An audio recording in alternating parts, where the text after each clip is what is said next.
Hi, I'm Perry Atkinson, General Manager here at theDove. Hey, check out our other videos and check out our website at theDove.us.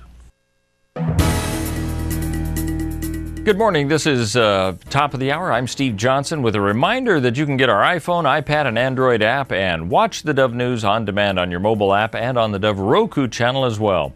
Well, in the news today, across the South, winter-weary residents waking up to a region encased in ice, snow, and freezing rain, with forecasters warning that the worst of the potentially catastrophic storm is yet to come.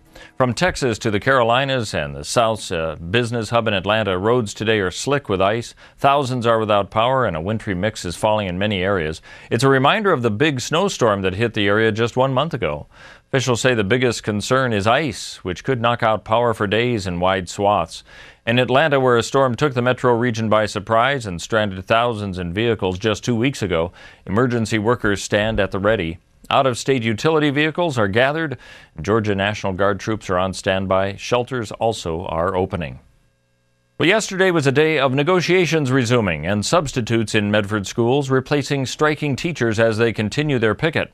More than 200 substitutes took over classrooms as contract mediation continues between school administrators and the teachers' union. Some substitutes came from as far as Hillsborough and Amity to fill in for the striking teachers. Roosevelt Elementary first grade teacher Christy Avesian questioned the educational quality substitute teachers can provide her students, while adding that it was hard to see them head into class. I miss my kids. I miss my kids. I got to see them get off the bus this morning, and I miss my kids. And I want them to have a quality education, and the quality's out here. It's not in there. Now in the fifth day of the strike, Superintendent Phil Long told the Dove News that although there are disagreements with the striking teachers, he respects how they've reacted to the contract negotiations. Usually when something like this happens, people behave in ways that scares people. Our teachers who are on strike today, what I witnessed was really calm, respectful. Clearly they have a message to communicate, but I think they were as concerned as anyone that kids would want to come into the buildings and feel safe. And I really admire and appreciate that. As the strike continues, another effort to recall 4 members of the Medford School Board has been announced. Just over 4,500 signatures are needed to force that kind of a recall. Striking union says they're not behind the effort, but they are not surprised at the attempt.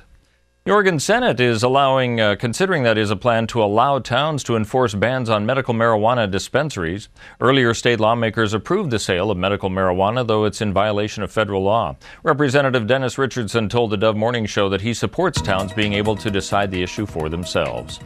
Let's take a look now at what we can expect on the weather scene for our region. For Central Point, expect rain all day today, about a 70% chance of continuing rain with a high of 42. 42 and partly cloudy tomorrow. And then 38 degrees expected on Friday with rain continuing, possibly in central Oregon. Some snow flurries on Sunday as well. Along the coast, rain for the next few days through the weekend. A high today of 54 degrees, up to 57 tomorrow, and down to a high of 52 on Friday. For the Northern California area, 55 today and rain. Expect rain for the next few days as well, with the highs in the low to mid-50s and the highs, that is, and then the lows down into the 40s, but no lower than that. And for the southern Oregon region, rain expected today through Sunday. 54 the high today, could get up to 58 tomorrow with clearing possibly on Sunday. That's a look at news and weather. You're up to date right here on the Dove.